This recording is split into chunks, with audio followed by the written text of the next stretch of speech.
Hello, thank you for joining me. This one was exciting for me because I didn't even know this thing existed until I had a comment in one of my videos. I'm sorry, I can't remember the name of the guy. If I was a good YouTube host, I would have gone and looked it up and shouted the name out specifically. Please, I know you're going to watch the video. Please shout yourself out in the comments. I can't remember. But you'd mentioned that there was this collection of all these first issues from Wildstorm from, I think, the first year that they were in production, maybe the second year too. And they were all in black and white. And I was like, oh my God, I have got to find that. And I did. And I found it online for a relatively inexpensive price. And it's great. It's awesome. It's a pretty thick book. Got a whole bunch of books in here, all black and white. Now, this was printed in 1998. So it's, a couple years after these things all got going. Me in 1998, I was a 21-year-old guy, just, still learning to draw and getting into, just loving the Image Comics era that was going on and the amazing artwork that was out there. If I could have had this book at the time with all this stuff in black and white, I would have just been the happiest guy on the face of the planet. This would have been like a crown jewel of my comic collection just because of the black and white artwork. I would have just died to have it. Having picked it up and got the chance to flip through it, it's a little bit less impressive in that I've looked at these books 1,000 times and I've seen a lot more black and white artwork. So it was kind of slightly less shockingly awesome to me now as a 46, about to turn 47-year-old guy. So it's not to say it was disappointing. It's not at all. But I know that young me would have just died to have this. And it just, now that I'm older, it's just a little bit less, dynamically interesting. But it's still great to have, and I'm very glad that I found it. And I'm very glad to have it in my collection. So whole bunch of books. It got the whole creative teams. We're going to see penciling from Brett Booth, Humberto Ramos, Jim Lee, J. Scott Campbell, Ryan Benjamin, Scott Clark, Mark Texeria, Wills Portacio, a bunch of inkers, a bunch of different writers. But we're here to look at the black and white artwork. That's why I'm bringing you here. For example, we're starting out with Backlash #1, which I think is the video that I did where the gentleman that's following my channel here commented and told me about this. And once he mentioned it, I'm like, I've got to go look it up. And then once I found it, I went back and commented again, like, I found it, it's coming, it's on its way, I'm so excited, thank you for letting me know. And here it is. But I've already gone over Backlash #1. We've already seen this, the regular issue in full color. And so I'm not going to repeat too much about what I said about Brett Booth. He's both very good in so many ways and kind of lacking in other ways. For his earlier work like this, I mean, it's actually legitimately impressive. It's really good. There's just some places where it's more of his... I think the biggest failing he's got is his facial construction in this era. His body work, the figure work, the dynamic energy movement, the dynamic movements of the characters' figures, the details, all that stuff. I went on a big long thing about this terrible looking face. I even got out a piece of paper and kind of drew like how his jaw and where's the top of his head, where does his jaw connect, where's the back of his skull. It looks strange. So again, this era of Brett Booth, his faces are the weakest link. But he's got everything else. And I guess the only other thing that I would say is a kind of a negative, and I hate to say something like this because he's obviously very talented, very dedicated, and he's gotten way, way, way good. But this earlier stuff, it's just, as I've said, he's one of those like guys that just looks like a, second-rate Jim Lee clone. I want to see Jim Lee's work. I see so much Jim Lee inspiration. He inspires and influenced everybody, myself included. So, you can't blame anybody for doing that. But it's just like, it just looks like a lesser version of Jim Lee. But everyone has to start out somewhere. I mentioned this before, I'm going to mention it again. Like, that's a great background, the perspective of it and everything like that. This down shot, everything being in correct perspective. Fantastic looking. There is a weird thing where I think there's a double page spread and they really cropped it strange. Like this, like look, the words are off panel. And so I didn't bother to dig out the other book to see how it was originally laid out. But you can tell like this panel was one way, and then this next page I think was the other part of that double splash page, and they just cropped everything really strange. I guess they just trying to figure out a way to make it work. Kind of weird. But again, we've been over all of this originally in that other video. I always like that panel right there, this open line thing here. The colorist did a really good job on that in the colored version. So yeah, Brett Booth, black and white artwork with, I think there was like 4 different inkers, Regla, Garner, McQueenie, and Rossell. It all looks good. Not amazing, not fantastic. It's good. That's just my opinion on it. But like I said, I've been over this book. Just taking the opportunity for us all to look at it in the black and white. It looks so great. Now we get into the first issue of Deviate. Humberto Ramos, I believe it was written by Warren Ellis. Now, I'm a big fan of Warren Ellis's writing in this era. He wrote some amazing stuff, including my favorite work of his, Planetary, which is one of those books I can't wait to get to. But to get to Planetary, we need to go through Authority. And before we do Authority, we need to kind of wrap up the tail end of Stormwatch that he was writing, sorry. I mean, I don't have to, but that's kind of where my mind goes, because I like to kind of tell these things kind of chronologically so they make sense for people who've maybe never seen them.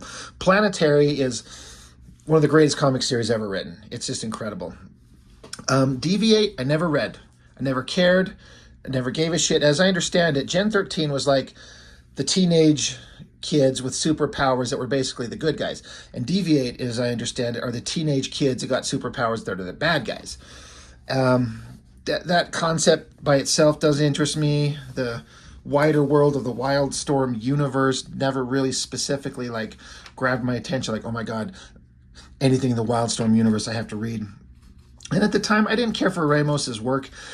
He's still not my favorite. I can clearly see how talented he is with the solid backgrounds, the crazy cool lighting, the figure work. He's got such an exaggerated, I don't want to call it anime inspired. I don't know what else it is. It's certainly cartoony, pushing proportions very, very, into a much more extreme level than most of the other artists of this era would do. And we'll see some really big examples of it as it goes on. He's clearly extremely good. It just never appealed to me. And I didn't care about this book. I never read any of these issues, and I still haven't, even having had this. So I just flipping through this, and I like his use of angles. The inkers on this, I think, did a great job.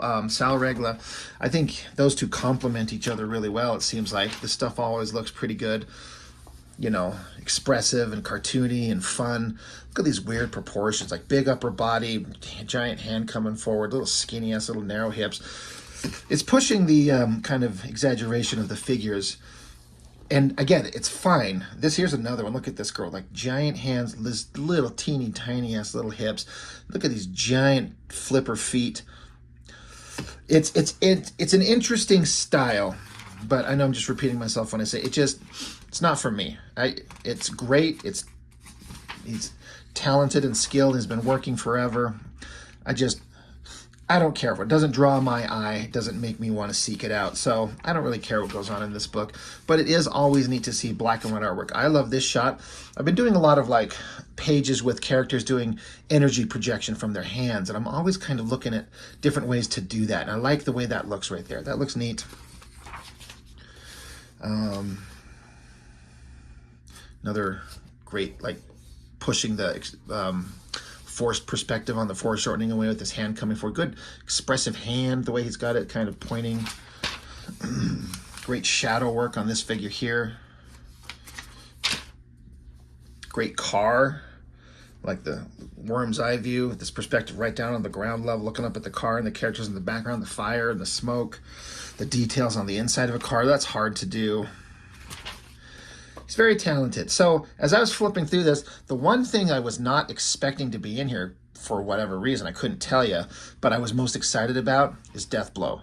I think I've looked at just the one time I looked at Deathblow, and I know I mentioned it, but I'll mention it again. So Jim Lee, one of my favorite artists of all time. I was reading him on Uncanny X-Men, and as I've talked about recently, his Uncanny X-Men work tends to be my favorite era of his work. It just looked so good. And then once he got onto the X-Men #1 and went on to that for like, what, 10 issues or whatever he did, his style started changing. I still liked it. I still thought it was amazing, but it was a little bit less interesting. He started doing a little bit more cross-hatching line work with Scott Williams doing the cross-hatching line work as opposed to a little bit more, I don't know how to say it, realistic rendering, just less cross-hatching and more shadows and shapes defining the form, if that makes any sense. So I was kind of getting a little bit less interested in Jim Lee's work. And then he comes along and does Wildcats, and it was just more of that. It looks good, it's dynamic, it's interesting, but it just wasn't as interesting. But then he come along and did that Darker Image #1 with those, I don't know, 8, 9, 10 pages of Deathblow, where he did this heavy black shading, where I believe, if I remember correctly, he said it was almost all done by a brush. So he gets his brush out, and that's, get a nice, a good brush with a nice point, and you just lay in these big chunky shapes, and it's him inking himself doing this kind of artwork. And I think this stuff looks so interesting. So that's a long way of me explaining. I was so excited to flip into this and go like, oh my God, he's got the Deathblow pages in here. So it's interesting in both kind of, I know that it's kind of frowned upon a bit in that he's very obviously just doing a Frank Miller, Sin City, Marv ripoff vibe. Story-wise, doesn't work. Character development doesn't work. Artistically, I think it works, with the exception of he's just clearly doing what Frank Miller was doing. And Frank Miller, the combined whole of everything Frank Miller does, the character developments, the way it was told, the storytelling, the designs, and then his very stark black and white, artwork, all works perfectly in Sin City. I think this looks great. I love this artwork, but the character is stupid. The way the story is being told is stupid. So I love it. I wish Jim Lee drew more like this. I want him to do this. No disrespect meant to Scott Williams, the greatest modern inker ever, who's influenced who knows how many different people. I mean, it's probably, you probably can't overstate the influence that he brought to comics, and then the inkers that he has, as I understand, obviously I wasn't there, but from what I understand, the inkers and the way that they were trained up and instructed by him to, teach a whole new generation of inkers. No disrespect meant to Scott Williams when I say I kind of prefer Jim Lee doing this type of stuff on his own, especially with the thick, heavy inking line with the brush. I love this stuff, but it kind of falls apart when you're like, he's just doing Sin City, and it's always going to look second rate at best. So I think we'll never ever see this again. And again, you could just be like, is this Marv? That's Marv, right? Is this, the hard goodbye? Or what are we looking at? But I love the giant fist and the knife stabbing into the whatever, some bloody creature we'll see on the next page. I like this shot with the big flexing arm and the knife. Jim Lee can draw, and he knows his shadows and his forms. Like, I'm completely on board. This giant black and white, like that face looks crazy. He's riding a bull, stabbing it to death. Very abstract-y, just splattering ink and white out probably, or paint or something like that, some white media. Probably looks like toothbrush splatter going on all over the place. Crazy. And then again, I remember in the original book, it was gray tones with the little splashes of color, like some one monotone color on top of the black and white, and then some gray. So like some would be red, some would be like a amber color, I think. Just different uses of color, which made it look really good. But I love seeing it like this. I love this giant muscular figure, all the heavy shadows on, and then these thin lines on all these like emaciated dead bodies in the background here. Like, Jim Lee's really good. He can draw anything. I always love this face, the eyes, like all the planes of the face, the eyes and the shadows of like the eyebrows, the nose and the mouth and all of that. I think it looks so good. So I was just like giddy to see this thing when I flipped it open.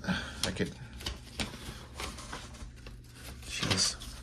This newsprint is so dry. If you got dry fingers, you can't turn the pages. But this is so like something Frank Miller would do, just taken up to a hyper exaggerated degree. you know, the character, he's mad that he's a murderous monster his entire life, so he pulls out a gun and puts it to his chin and wants to kill himself, but he just can't.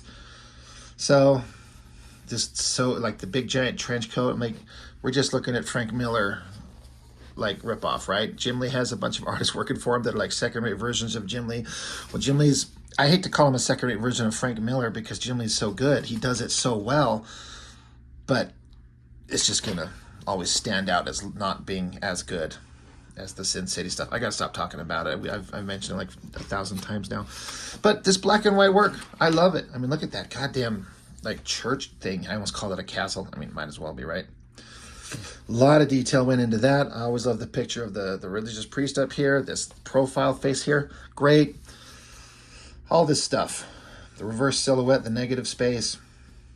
Really good. I would love to see more of it, and we never ever will. We'll never see that again. We get into Gen 13. Now, I love J. Scott Campbell, but it took me a while to get into him. I was not into him. I think it was issue 5 or 6 of Gen 13, the regular series, where I was like, suddenly his artwork became interesting to me. I started to appreciate it and like it. I started collecting the book from then on. I did not see the appeal of this at the time. I look at this, I kind of appreciate it as an artist and understanding the artist, J. Scott Campbell, where he started and where he's going to end up. And so being able to see the talent that he has already. But it didn't appeal to me then. And it's kind of like the Humberto Ramos previously. It looks good, but it doesn't appeal to me. The thing about Ramos in the previous pages is his stuff felt more refined and defined and like a more mature version. This feels like a guy still figuring himself out, if that makes any sense. I look at it now. I don't know if I could have said that at the time. I'm only looking at this through, you know, the hindsight, looking at it, knowing where he's at and where he'll go. J. Scott Campbell, especially today, is one of the greatest artists in comics today. I just wish he drew comics instead of covers. But this rubbery, kind of weird, disproportionate, odd-looking face things, it looks like a guy who's talented but not arrived yet, which is exactly what it was. Ramos looks like he's arrived. Like, he's already solid. So again, I've never read this story. I know the basic premise. These are, like, I think the parents of some of the Gen 13 kids. They're running away. It's in the rain.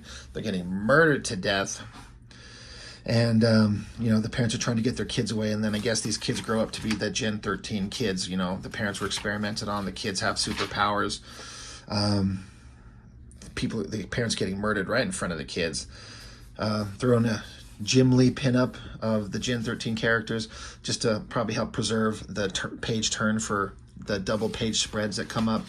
It's not a bad drawing right there.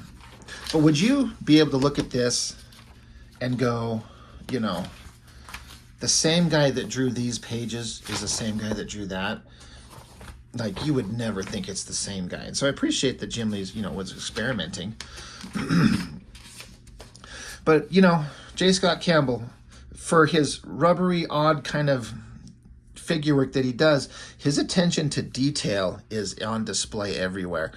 And it's bouncy and fun and lighthearted and a big departure from the kind of typical Wildstorm nonsense, which is what I think made it interesting. From the stuff that I read and from what I've gathered through years of kind of listening to people talk about it. Like I said, I didn't read these first earlier issues, but Wildstorm books, when it's just all the conspiracy characters and the action heroes, the superheroes, and the people on the space station, and the Wetworks team, and the Wildcats team, and all the bad guys, it's all just repeating the same shit. But then you got this book that has a bunch of, like, youthful kids having fun in a way. I mean, the characters go through some messed up shit, but they're fun characters. It was a fun, lighthearted read that made them interesting. Like this shit, we get into Lynch and whatever this bitch's name was, I forget. All this is like the wider Wildstorm universe that's like, who cares? I don't care about any of this stuff.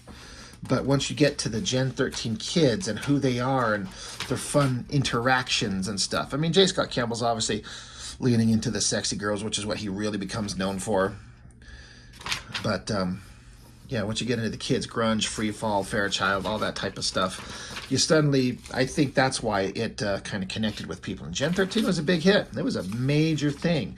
It was probably the biggest hit for Wildstorm I mean, ever? Post Jim Lee's Wildcats, you know, in that first year of Image Comics, and once everything kind of started chilling out, I think this was one of the biggest things they probably ever did.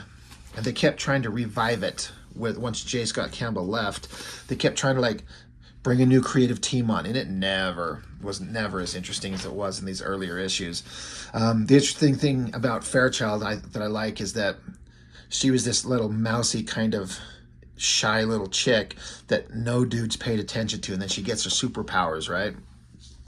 She grows into over 6 feet tall. She gets muscles. She gets giant boobs and big hips and becomes this Amazonian looking super sexy mega babe.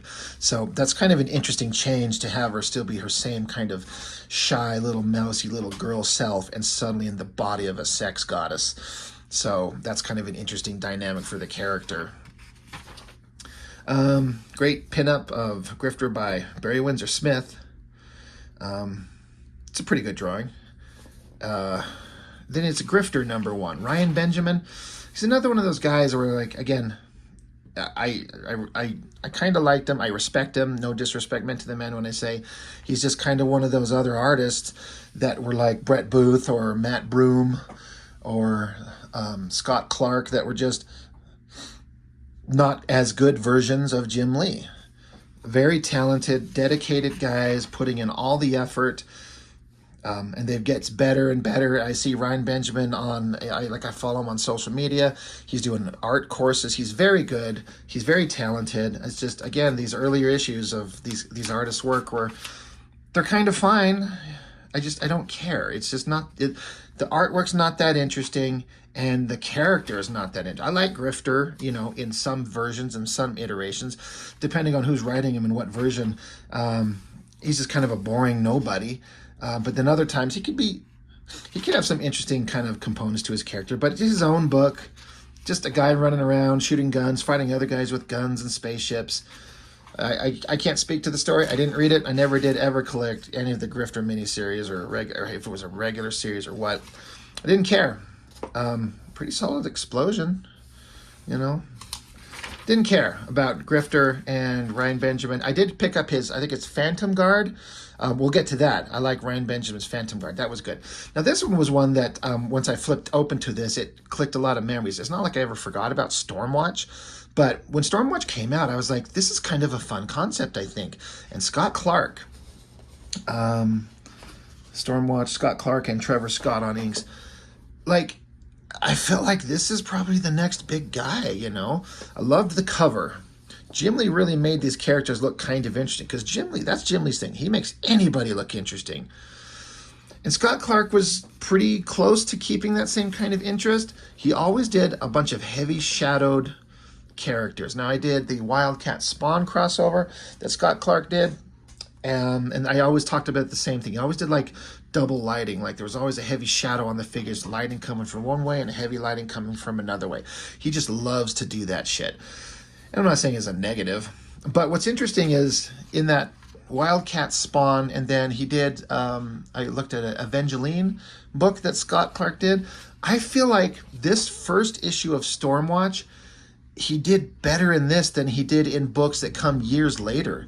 And in theory, artists should get better and better and better, but I feel like he didn't. I look at some of the stuff in this book, like this double-page spread, like, again, it's kind of a Jim Lee-ish knockoff, but with a reliance on heavier shadows. But I don't know. There was just something that he had here that just felt like he was really trying his absolute best and he was really nailing it, and it all worked out pretty good. Overall, this concept became like, we got a team of superpowered, superheroed whatevers, and there's a bunch of villains that look like stupid, you know, Deadpool ripoffs and Wolverine ripoffs and tough-looking chick, who care, whatevers. Just a bunch of boring, super-powered super villains. But I feel like Scott Clark was really trying. I don't think this splash page worked really well.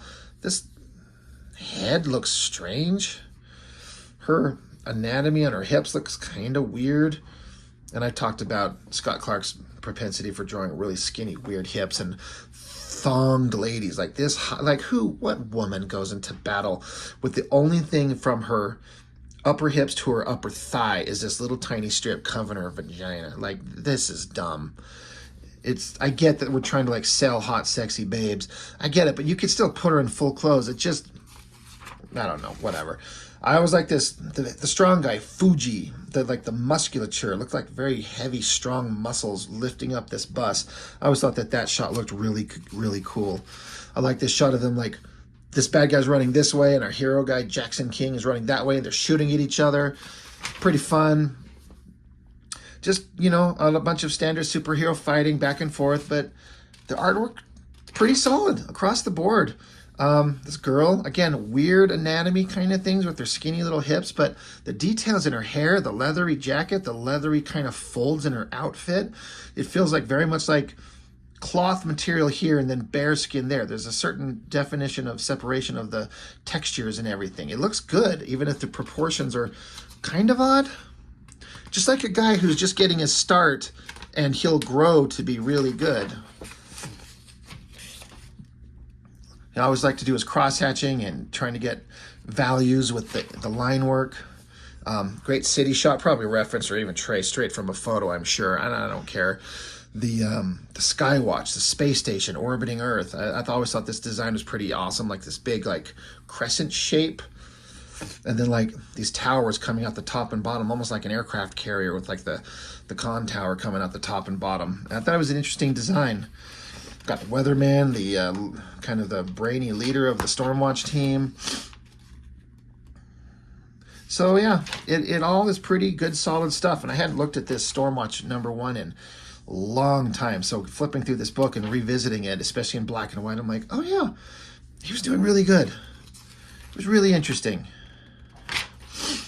And then another one I was just not expecting, and I was like, oh my God, black and white Texeria or Texeria. I was going to call him Tex. I always mispronounce his name. I already looked at this book in full color, and it went on about how Tex is just built for horror-themed stuff, and this is not the character. But his artwork tends to give it kind of like I don't know, just this whole panel right down here. There's an odd, off-putting vibe about it, which is interesting. I like it, but I don't know if it fits the scene. Love the black and white artwork of that cover there. That looks fantastic. But Tex, he's amazing. Everything he does is going to look dynamic and interesting. Look at he clearly knows realistic shading and folds on the human form, even if it's slightly distorted in a comic booky way. The inking on the stuff right there looks really interesting. And here's another one of these like giant, weirdly muscled figures. But it just kind of works because it's so odd. Another great splash page of the main character. A lot of ink splatter. Really rough, sketchy line work. But it works as far as a dynamic piece of artwork. But does this character, Union, do we give a shit? We do not. It's a pretty good headshot right there. All these close-ups of these faces look good. You can just see the rough, sketchy inking that he goes into. I'd love to see what his rough pencils look like or how loose they are before he just starts inking himself. I imagine they're extremely loose pencils. But just kind of going over the story, how the character Union falls from space, runs into this girl. She takes him in to look after him for whatever reason. Some kind of boring, mundane pages of characters talking and interacting. But then we're always going to get back to some dramatic lighting or big, awesome, kind of weirdly proportioned upper body cool shot. I like this shot of him blasting off the cape and energy, all that stuff looking really cool. I always like this drawing right there of his face, that one there, that there, that there. Almost looks referenced off something. It looks really good. A picture of man and woman kissing, drawing people kissing. It's hard. It is not easy. Love the shadowing on there, the awesome dynamic shot there. Another close-up of the leader of Stormwatch Battalion, his face, the inking on his nose and the skin textures. Big awesome fight scenes. I guess if there's a lot of energetic fights, you just throw in a bunch of blast lines everywhere and it works, and it does. I always like the big muscly guy punching here. Another close-up of the Stormwatch leader and his awesome-looking face. It works. It looks really good. The big muscle guy from Stormwatch, Fuji, like he clearly, Tex knows the musculature, the anatomy. Even if he distorts it to look kind of weird, it just works. It looks good. So this was a lot of fun to look at. The Union issue #1 by Tex. His black and white artwork is always going to be just worth the price of admission itself. More great shots of the guy here. Tex could draw. Like, he is no joke. Another big close-up shot of some nameless, faceless, stupid, like, who cares bad guy that we're supposed to be scared of, and we're not. And it's just such an interesting vibe to go from this very rough, sketchy, very powerful, emotional line work to this slick, clean, precise Ryan Benjamin and Tom McWeeny drawing, which is perfectly good, but it's just not a fraction as awesome, as far as I'm concerned, as the stuff over here. Tom McWeeny is a great inker, very precise and controlled, very sharp and clean, but just there's, for looking at, like, let's find a shot.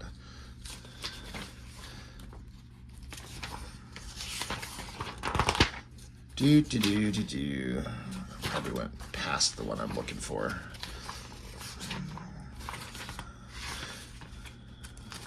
Let me just waste everybody's time. Like, here's a shot of, like, you know, Union flying into the sky with his weapon raised, and then you've got this thing.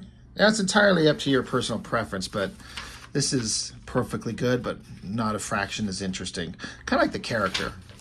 So Wetworks, this was another one I was super excited to see, but I think where they fucked up is Wetworks #1, the cover was like a 3-fold out image. Like, you got the front cover and the back cover was connected to it, and then you open it up, when you flip open the cover, it folded out to have 3 images, and that's what this is.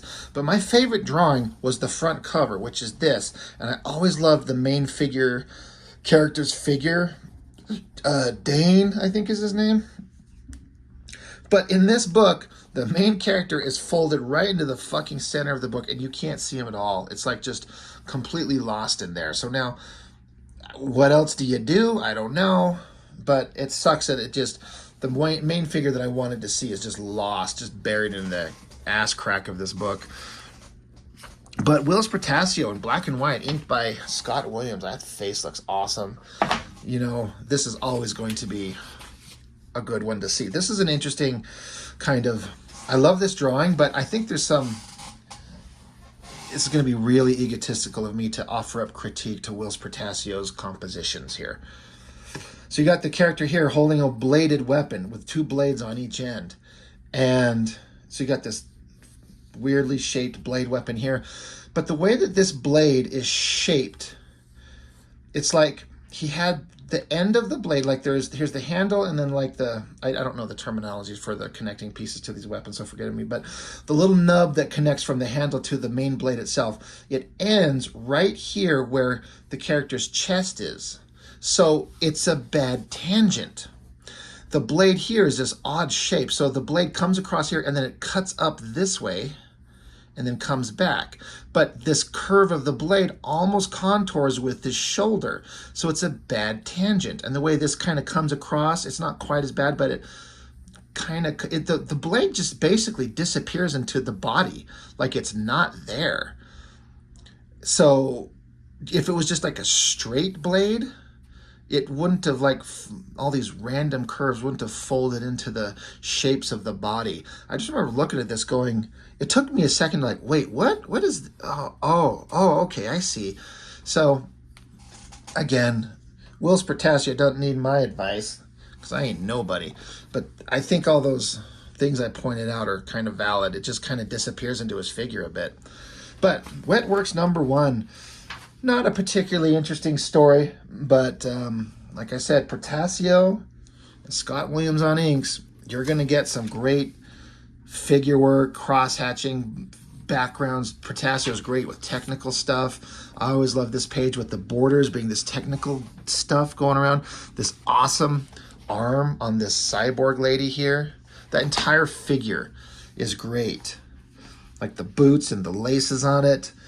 Her long hair, the shadow on her face, and this spindly little robotic arm looks awesome. And all these guys, big muscly, like they're unfortunately for the most part, most of the characters in this thing, the dudes are all kind of get lost. Like who? There's like 7 of them, 6 or 7. I'm not for sure, but you just kind of get lost with who's who. Like there's a bald one, and then there's like a guy with long hair, and then there's like the leader guy, but they just kind of start, I don't know who's who. Just people are talking. I always love the drawing, that side profile, the shading on his face, the close-up on his face here. And then these shapes are this golden goo that's in these containers that they find. And this is where the coloring really helps. It sells the hell out of the golden stuff that's there. Because now it's just a black, of course, in the black and white book, it's just a shape.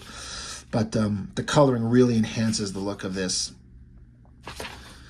But the goo gets shot off onto the guys, and he has to learn to control it. And then another thing that Portacio does really well, that we're going to get into here, is his ability to draw shiny, reflective metal surfaces, especially this golden stuff that gets on these guys. And so they're all covered in shiny golden metal. So after all the battle and fighting, eventually we're going to get to this double-page spread. And this is one of them, but this is where the team, they're all covered in the golden goo, and so they're all murdering a bunch of these monstrous creatures. But this page right here, I understand why he doesn't draw their dicks, but that'd be funny if they just had their golden dicks out too. But the shiny metallic look works so well, and the inking works so great. I've always loved this face. The eyes, nose, mouth, and the way these shiny metal reflections look with these big chunky black shapes. Looks fantastic. Really, really good. So, upon retrospect, it's not, I don't think it's that great of a first issue as far as a story. Artistically, I know I'm repeating myself, it's always going to look good. Excuse me. But then we're on to Wildcats #1, which I have looked at a billion times. And it's fine. It's good. It's interesting. In its own way, it's kind of like a historical artifact. But as far as a story, like a lot of the Image Comics #1s, it's kind of like a bunch of random ideas that I don't think they really knew how to bring together as a cohesive whole. But it was, God, it's so fun at the time. This pinup by Travis Charest, pretty damn good, and but still miles away from where he ends up as far as the kind of artwork that he does. But just looking at this, I just remember as a kid reading Wildcats #1, Image Comics, Jim Lee, his own thing. Where he draws female figures is always interesting. It's this book will always be extremely important to me, even if it ended up not being that interesting in Jim Lee's hands. It got more interesting out of his control as far as a concept and where it was taken to its most interesting logical finished version. But we've all seen Wildcats. There's another Travis Charest pinup. It's perfectly fine, but miles away from where he ended up being so damn good. I went on to remember when I looked at Wildcats #1 how I did not understand this bad guy. He's a big nobody with a bunch of random shit for a costume design. It's just silly. But a lot of people kind of liked it because he's like a big flowing cape and technical bits and a flaming demonic skull thing. I don't know. Double-page spread of voodoo looking hot as shit because, Jim Lee never disappoints in that area. Oh my God, I don't know why I'm coughing suddenly. But we've seen all of this. Grifter doing his grifter shit. You gotta be shooting people, unloading on this girl, blowing her guts out. And then the other team shows up, Warblade with his liquid metal self. This was a couple things. I always love this big splash page of her. That's a great hand. Great face, great sword, great boobs, great giant hips. Just a big, awesome shot. I like this shot right here because in the original comic in color, the energy blast that's in this thick, black, chunky shapes here was I think the proper term is color hold. It's all just done as a color.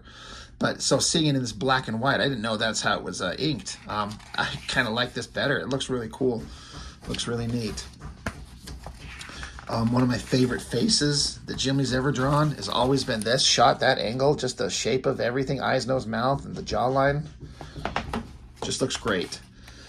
But, you know, that's the end of, you know, Wildcats #1. Then we get into Operation Urban Storm. They're talking about the riots that were going on in 1992. And the Stormwatch team was trying to, like, keep the peace. And it's just them trying to have, like, you know, have something to say about this crazy thing that was going on at the time. If only they knew how insane the world was going to get these days. This would have seemed quaint. But it's Jim Lee inking himself, so it's got a kind of a different vibe to it. It looks like it's inked by Sharpies up here. That's fine. J. Scott Campbell here, and then on to here, Captain Pyro and the West Coast Pirates. I already kind of went over these pages in that Wildstorm, I forget what it was called. It's like a behind-the-scenes thing, just a bunch of pinups and introducing a bunch of artists and stuff. It's a really random kind of artifact that's out there, and J. Scott Campbell did this thing here, where you can see kind of the fun vibe that he likes. J. Scott Campbell likes to have fun. He doesn't take his shit too seriously, and that's what makes it interesting and fun. Roll calling all the characters and calling out what they do, and it's so like cliche. That's what makes it fun. So that was good times. And then a big bunch of the Wildstorm characters. This is Arthur Adams, this is Michael Golden, and this is Gary Frank.